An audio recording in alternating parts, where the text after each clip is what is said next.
Olá pessoal, espero que estejam todos bem.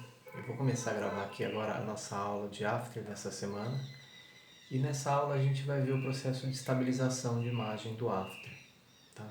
Quando uma imagem é gravada de uma forma muito tremida, é possível no After conseguir alguma estabilização da imagem. Então, para fazer esse exercício, a gente vai usar essa cena aqui, ela está na pasta vídeos. Ela é uma cena bem trepidada, né? Provavelmente foi gravado num carro que vinha na frente desse carro da polícia aqui. E não devia nem estar usando algum tipo de stead, né? Então ela ficou bem tremida. O After, ele tem um mecanismo automático de estabilização, tá? Ele é muito simples, eu vou mostrar para vocês um botão que você aperta e ele faz a estabilização. Mas nós vamos aprender a fazer a estabilização manualmente também. E para isso é importante entender como que a estabilização funciona. Então olha só isso aqui. Conforme a imagem sobe ou desce, a estabilização tenta fazer ela voltar para um lugar, para um nível, né? Para um padrão. Então vamos imaginar, por exemplo, que o padrão seja manter a placa do carro no centro da tela. Eu marco um keyframe aqui de posição. E aí, quando essa placa ela vai para baixo, eu jogo ela para cima de novo, tá? Para cima e para o meio aqui. Então, isso faz com que a imagem fique mais estabilizada. Quando ela vai para baixo de novo, eu jogo ela para cima de novo, né? Então, eu tento manter essa placa mais ou menos na mesma posição, certo? Só que a imagem ela tem um limite, né? E aí esse limite não é mais respeitado. Então, aqui nessas áreas passa a aparecer um buraco.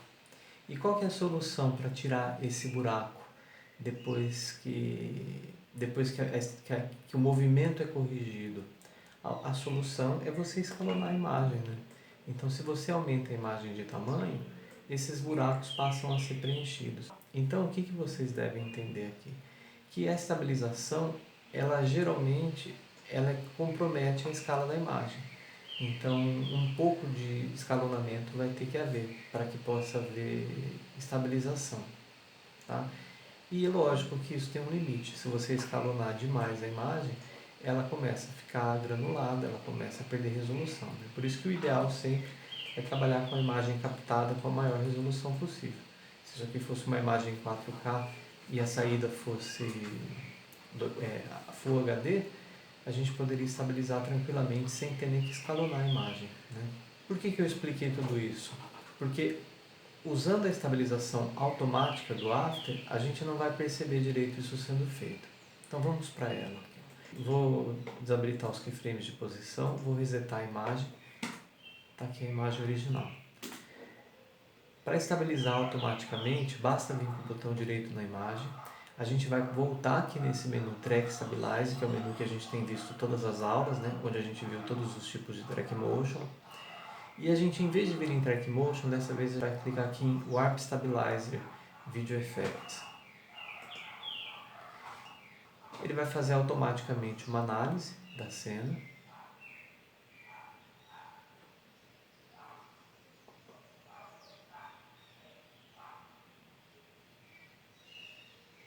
E após a análise ele vai estabilizar.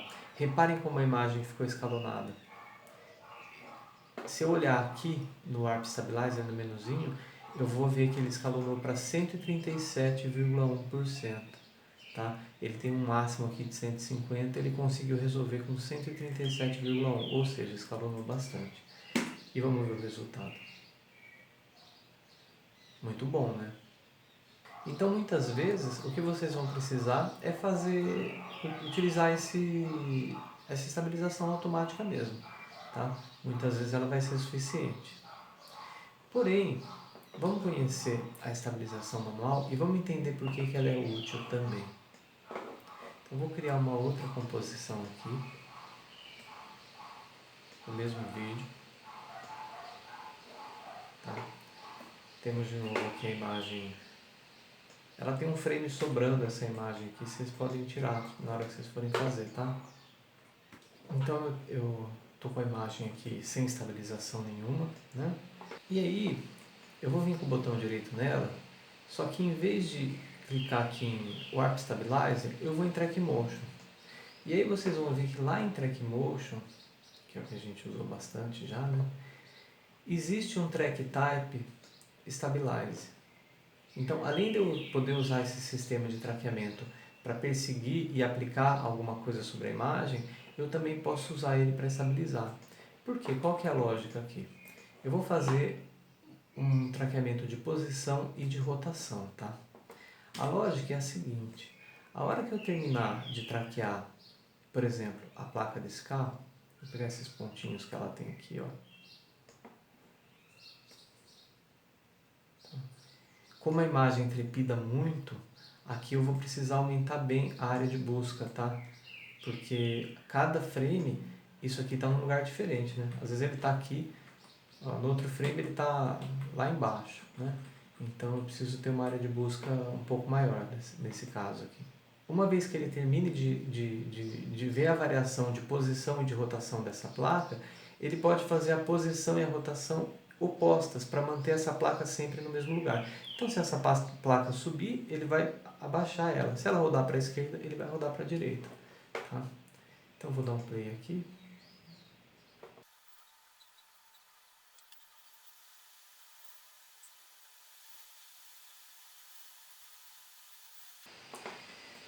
Terminou aqui o traqueamento. E aí, antes de aplicar, eu mudo aqui o Track Type para Stabilize. E se eu vier em Edit Target, a gente vai notar que o Target é a própria imagem, né? Então ele vai aplicar os valores de posição e rotação na própria imagem. Então eu tenho o principal aqui é mudar para Stabilize e aplicar. X e Y. E aí a gente vai ver que ele criou valores não de posição, mas de Anchor Point, que no resultado final acaba sendo igual. Ele manteve a posição fixa, mas mexeu no Anchor Point.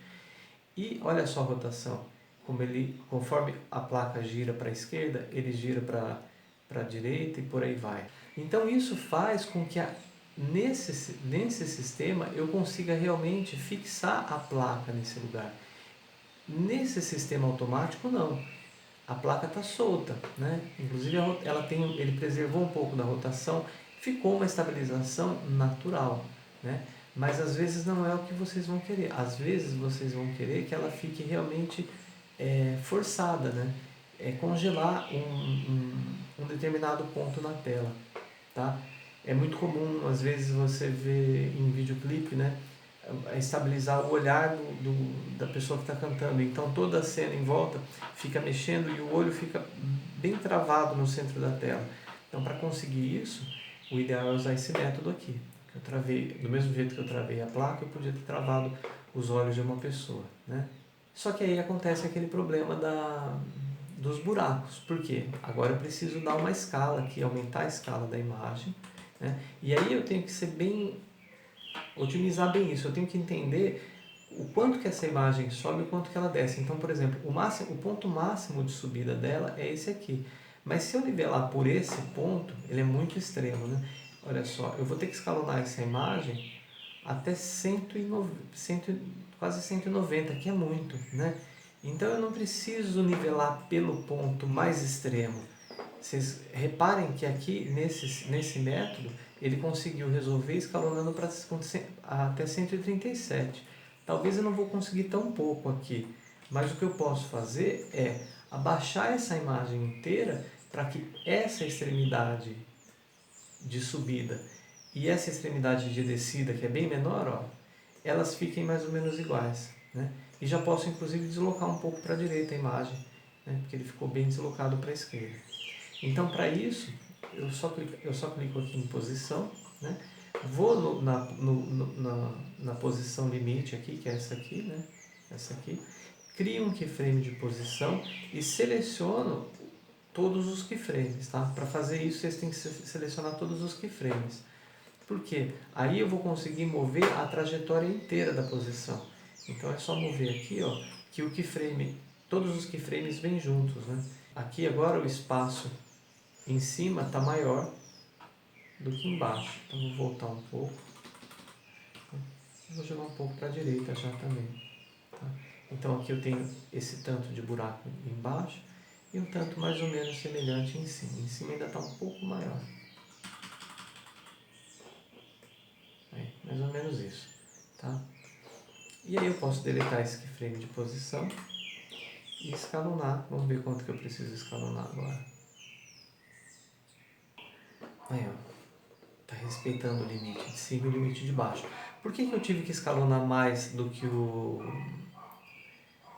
automático? Porque o automático, ele preservou um pouco o movimento do carro. Se eu tivesse jogado o carro para cima aqui, em vez de escaloná-lo, poderia ser menos que 142, poderia ter feito com 135.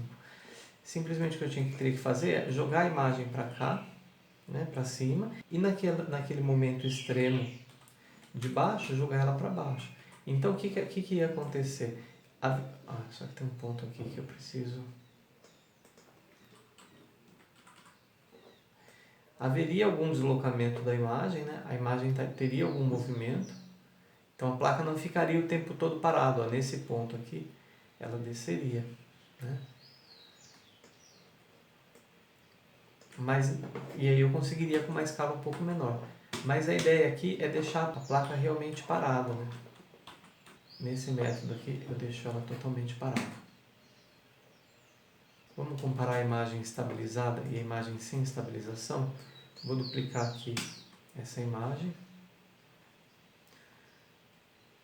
Vou tirar o sistema de estabilização dela aqui. Vou tirar os trackers. Vou desmarcar os anchor points e positions. Vou criar uma máscara nela. Vou deixar metade da tela com ela, né? E vou só mudar a cor dela um pouco aqui para a gente ver melhor. Deixa ela mais clara um pouco, tá? A diferença entre a imagem estabilizada e a imagem sem estabilização. Vamos fazer isso aqui agora com a natural também.